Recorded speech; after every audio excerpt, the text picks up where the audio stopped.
suis enseignante au lycée de Pétré. J'enseigne l'anglais ici depuis 2018. Et j'enseigne auprès du public des bacs pro CGEA, de la seconde à la terminale, des CAP fleuristes, des troisièmes et ça peut arriver aussi des CAPA PH. En fait, la classe autonome, c'est une pédagogie dans le sens où tu guides les élèves dans leur apprentissage et c'est eux qui sont maîtres de leur apprentissage. La classe flexible, elle, entend alors aussi une flexibilité dans la pédagogie, mais en plus une flexibilité dans les gestes, dans les mouvements et dans la posture qu'on adopte en classe. Donc pour moi, ce sont deux choses différentes, mais qui s'imbriquent. Parce que la classe autonome est une liberté pédagogique de l'enseignant et des élèves. La classe flexible est une liberté de progression du travail, dans la progression des ateliers, mais aussi une liberté de mouvement.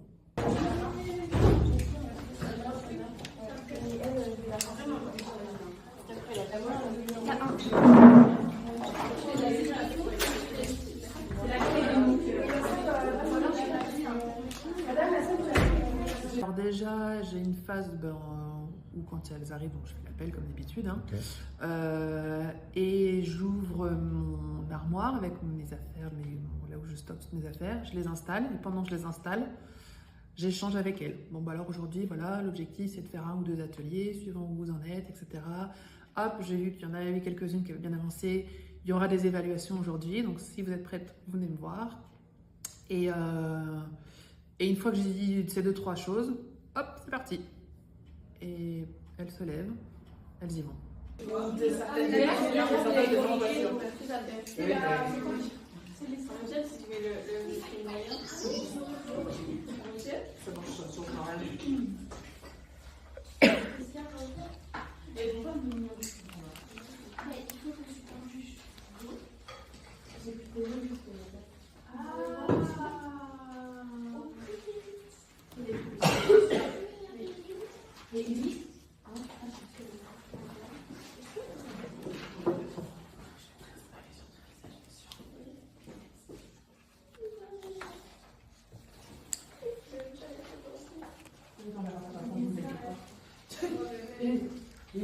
Quand on est en cours avec Madame Michaud, on fait ce qu'on veut, c'est-à-dire que, enfin pas ce qu'on veut, on travaille, mais il y a différents espaces de travail, enfin différents pôles entre guillemets.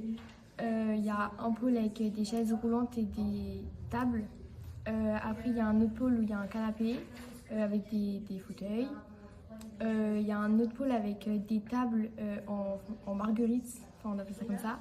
C'est différentes tables qui sont en cercle et comme ça on peut travailler ensemble. Après il y a des tables hautes. Moi ce qui me plaît c'est qu'on peut circuler en autonomie, faire c'est pas comme ça on faisait cours réellement en fait. On est plus autonome, on fait les activités qu'on souhaite dans l'ordre qu'on veut. Après, on est autonome sur notre parole. Si on veut prendre la parole avec une de nos camarades, on le fait. En respectant les cours, bien sûr. Après, par exemple, si on veut aller s'isoler dans un coin, on peut aller dans le couloir. On peut mettre nos écouteurs en même temps de travailler. Après, Madame Michaud a fait des ateliers avec des vidéos. Donc, si on a besoin de regarder la vidéo plus d'une fois, on le fait. Moi, je trouve ça bien. On n'est pas assis sur des chaises pendant 1 heure consécutive à écouter le professeur parler. Là, c'est nous, on fait notre propre cours.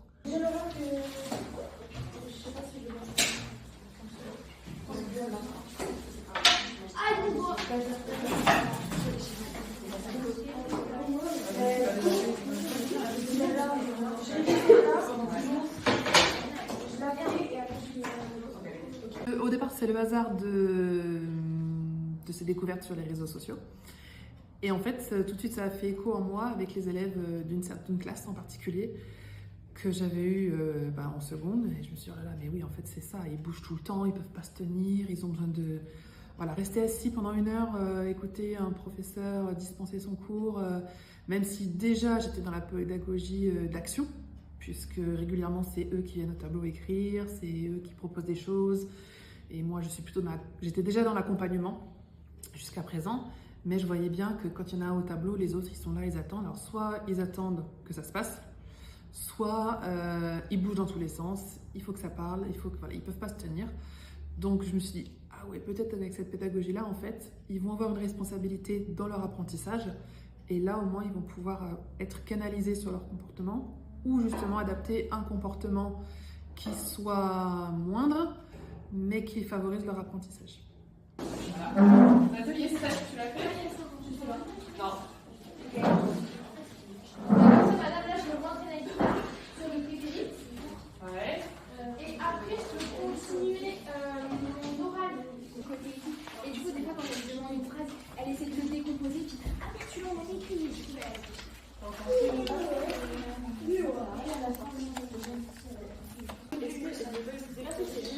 Est-ce que tu peux nous expliquer ce que tu es en train de faire?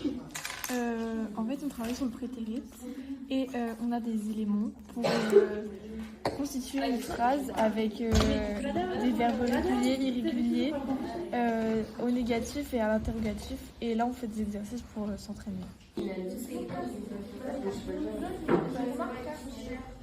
non, dites de Flora t-shirt. T-shirt, ouais. Ouais, c'est ça, c'est ça. C'est quoi le nom? Dites. Donc voilà. Alors, Donc je dis ouvert. non, elle m'a dit Parce que je l'ai marqué de Nova Maladi. Pourquoi je ne peux pas la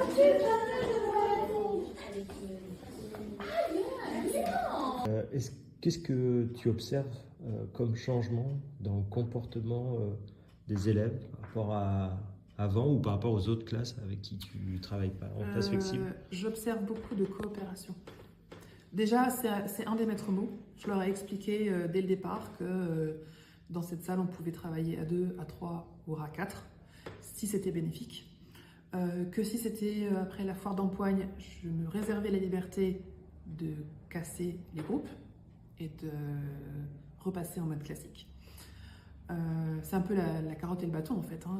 Donc j'explique les règles dès le départ et d'instinct, soit il y en a qui se mettent avec leurs amis, leurs copains, leurs copines, soit ils se mettent avec quelqu'un avec qui ils savent qu'ils vont pouvoir travailler. Et là, avec la classe que tu viens d'observer, je l'ai remarqué direct. Il y en a qui travaillent tout seuls et qui ne cherchent pas à aller avec les autres. Alors, je les laisse faire. D'autres qui, de temps en temps, sont seuls avec leur casque et puis à d'autres moments vont travailler à deux avec une autre camarade. Et d'autres qui, direct, se sont mis à travailler à deux et qui ne travaillaient pas ensemble à la base. Enfin, je n'avais pas remarqué dans mes cours, dans ma salle de classe, qu'ils travaillent ensemble. Et là, en fait, naturellement, ils se mettent ensemble. Alors peut-être qu'à l'internat, ils ont l'habitude de travailler ensemble. Peut-être que c'est des affinités au départ et puis qu'ils se sont rendus compte que oui, finalement, ça marche bien avec un tel, je progresse, etc. Et je remarque que les binômes qui se sont formés naturellement sont plutôt hétérogènes. Et du coup, voilà, il y en a une ou un qui va servir de tuteur pendant que l'autre a un peu plus de difficultés. Et du coup, je pense que certains se mettent une mission sur les épaules inconsciemment de je vais aider mon camarade et on va travailler ensemble. Et ça profite à celui qui est le plus en difficulté. Et je trouve ça génial à voir. À observer, c'est super génial. Est-ce que tu peux nous répéter ce que tu viens de m'expliquer? Donc, avec Maëlys, pour la faire progresser, je vais vous faire un petit vocabulaire sur le côté. Et du coup, quand on essaie de travailler et qu'elle essaie de reconstruire les phrases, et elle se rappelle qu'on l'a mis sur le côté du cahier et du coup, elle peut les faire toute seule. Ok, merci. Justement, c'est travailler avec les autres élèves. Par exemple, avec Maya, en ce moment, je travaille beaucoup avec elle. Parce qu'on est sur le même niveau en anglais. Elle est beaucoup plus au-dessus de moi. Mais du coup, on arrive à s'entraider. Puis des fois, si j'ai besoin, j'arrive à rester dans ma bulle, à travailler que sur moi-même. Et ça m'aide à faire abstraction des autres cours, etc. que je ne retrouve pas dans les autres cours. On reste assis, on écoute le prof. Personnellement, ça ne m'aide pas à travailler. moi, ce qui me plaît, c'est que je peux travailler en groupe. Donc généralement, je suis avec Anaïs. Et elle a un peu plus de difficultés que moi, mais on s'entraide entre nous en fait. Ce qui me plaît, c'est qu'on puisse travailler en groupe, puis qu'on soit plus en autonomie, et que la prof elle nous fasse confiance aussi, c'est important je trouve. et que si on a besoin, on peut s'isoler. Vous pouvez m'expliquer les fiches ce que vous êtes en train de faire? Alors là, du coup, on a défendu tout le lycée. Yes. Et on a plein de petites pancartes comme ça, où là, il y a écrit en anglais et ici en français. Et on va devoir les remettre à sa place et à la fin retourner les petites pancartes pour voir si c'est bon. C'est un jeu. Oui, c'est ça, sur le lycée. Vous pouvez nous montrer comment vous fonctionnez?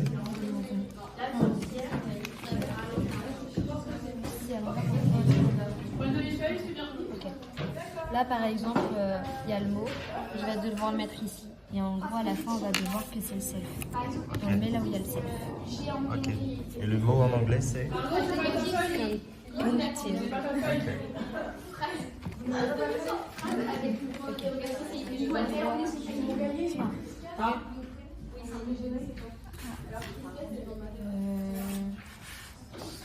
J'ai envie de le mettre là. On va voir.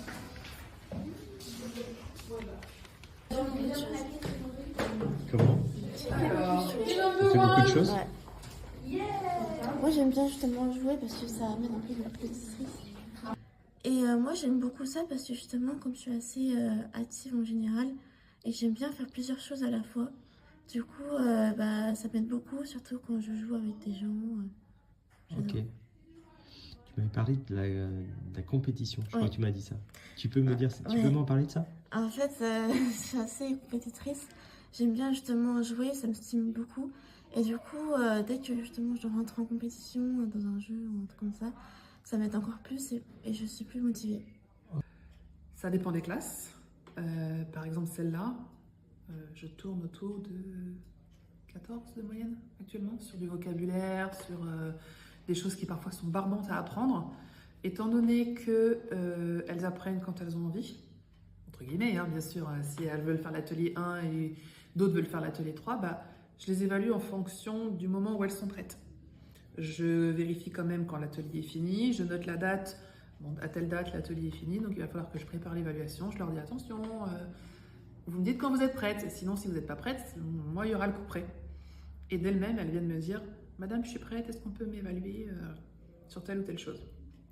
Donc ça m'arrive qu'il y ait des élèves, je sais pas moi j'en avais 15, enfin 13, j'en ai 4 ou 5 autour de moi en train de faire une évaluation pendant que les autres sont en train de faire un atelier. Et quand c'est fini, elles repartent et elles vont faire un autre atelier. Mais je laisse quand même une semaine entre l'atelier terminé, validé, et l'évaluation. Donc elles ont un critère de réussite, connaître au moins 8 mots de liaison et savoir ce qu'ils veulent dire. Okay. Donc je vais leur en donner 5 en français, 5 en anglais, et elles doivent me donner la traduction. Pendant ce temps, tu vois les autres, elles continuent de travailler. En fait, je peux évaluer au fur et à mesure les élèves en fonction de l'avancée de leurs compétences. Ready, girls? Alors, on va commencer par finalement. Donc, je vous rappelle, on écrit en français 2 points.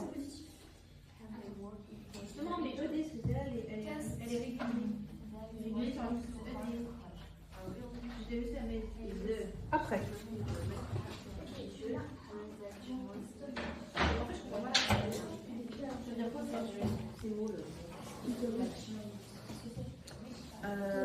Il était une fois.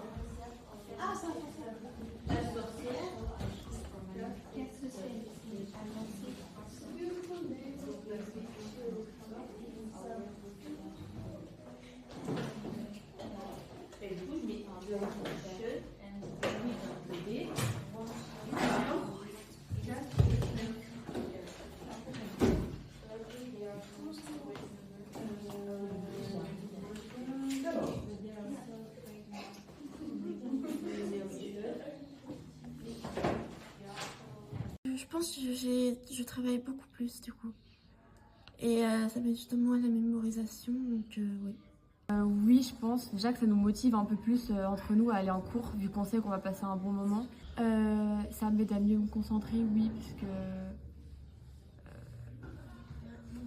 quand on écoute des fois les professeurs, on a des moments d'inattention, que là, si on les a, c'est pas très grave, vu qu'après on sait qu'on va pouvoir reprendre sur notre activité et avancer à notre rythme.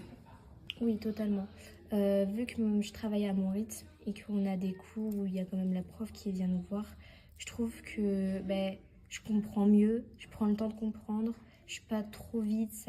Non, personnellement, je trouve que que c'est mieux. Enfin, je me sens mieux, du coup, forcément, mes notes après, elles jouent avec. Donc, je me sens beaucoup mieux que l'année dernière. Ok. Et l'année dernière, c'était quelque chose que tu n'avais pas en anglais? Pas du tout. Ok. En fait, ça me stressait car je comprenais la moitié des choses, vu qu'on allait très vite. Et que du coup, ma moyenne en anglais, elle était très basse parce que j'avais pas forcément le temps de comprendre, etc. Alors que là, justement, c'est tout le contraire. Par exemple, quand je révise, je me dis, en fait, ça, j'ai compris, je sais. Alors que l'année dernière, par exemple, quand on était sur des chaises pendant 1 heure, quand je me disais, quand je révisais, par exemple, pour une évaluation, je me souvenais plus. Alors que là, quand je révise toute seule dans mon coin ou à deux, avec la personne avec qui je travaille, je me dis, en fait, ça, j'ai compris, ça, je le sais, alors que avant, c'était compliqué, quoi. Déjà, j'arrive à être concentrée beaucoup plus longtemps. Parce que comme j'ai dit, on peut mettre nos écouteurs et vraiment être dans notre travail, vraiment écouter le cours dans nos écouteurs et regarder la feuille, les explications, etc. Donc déjà, ça joue beaucoup. J'arrive à beaucoup plus être concentrée. Et puis la classe est beaucoup plus calme. Du coup, j'arrive à mieux me concentrer, on arrive à mieux travailler. La concentration joue beaucoup du coup dans cette classe, mais c'est très bien parce que on n'est pas fatigué en sortant de la classe parce qu'on a trop réfléchi, parce que la concentration n'était pas là. Non, la concentration, elle est bien dans cette classe. J'arrive à bien me concentrer. Franchement, je trouve que c'est calme. De base, on est une classe pas trop bruyante, mais là encore plus. De ça, on est concentré, donc franchement. Alors l'ambiance de classe, on pourrait croire que, étant donné que les élèves sont libres, qu'il y a des bavardages, mais en fait, alors pas tout le temps, mais par moment, je suis là, je les regarde, et il n'y a pas un bruit.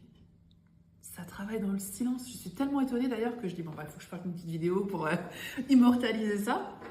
Et oui, je pense que des collègues qui pourraient craindre les débordements ou l'agitation, alors c'est pas une science exacte, mais en tout cas, comme chacun a une mission et a le devoir d'avancer par lui-même, en fait, au bout d'un moment, ils s'y mettent.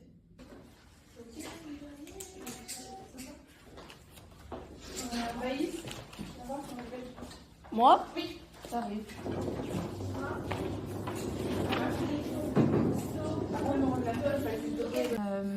Oui. T'as des idées? Celle où on n'a pas besoin de bouger et qu'on reste assis toute l'heure généralement. Voilà. Oui, on pourrait faire ça dans plein d'autres cours. Même, je pense que ça serait peut-être même mieux pour certaines personnes qui ont du mal, par exemple, dans d'autres cours, etc. Je pense que même la classe, elle serait mieux, il y aura beaucoup plus d'évolution. Mais par exemple, en histoire, je pense que ce serait bien.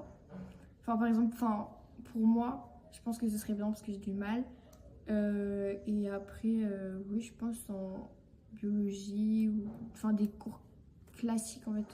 Justement, ça peut aider parce que des fois, je suis assez déconcentrée justement pendant le cours. Parce que moi, j'ai besoin aussi du visuel. Et quand il n'y a que de l'oral et tout ça, c'est assez compliqué justement d'accrocher.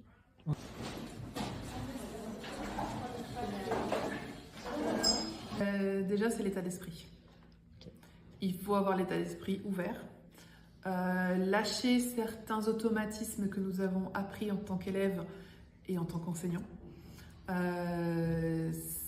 Savoir lâcher les rênes en se disant qu'on n'est pas le tout sachant, mais qu'au contraire, on est juste là pour apporter des choses et que c'est aux élèves de s'emparer du savoir et non plus à moi de les gaver, entre guillemets. La classe flexible implique aussi une flexibilité de l'enseignant.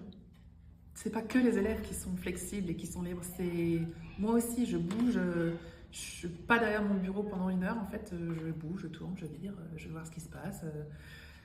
Et moi aussi, j'adopte des postures différentes sur mon petit tabouret, je suis à califourchon, voilà, et je pense que les élèves apprécient aussi d'avoir cette proximité, de se dire, l'enseignant est à côté de moi, à la même hauteur que moi, et il y a un échange qui peut se faire et peut-être des barrières qui se baissent. Les élèves ont le droit de te dire, j'y arrive pas, je suis pas bien, j'ai pas envie de faire cet atelier-là, c'est pas grave, t'en fais un autre. Oui, mais je l'ai pas fini. Oui, c'est pas grave, tu finiras plus tard. Avant, j'avais tendance à commencer une séquence sans l'avoir fini totalement préparée. Là maintenant, je peux pas. Il faut que tout soit prêt, au moins dans ma tête, que ce soit carré, etc. S'il y a un atelier qui n'est pas terminé, bon, c'est pas grave, on peut le faire finir plus tard, mais tout est anticipé.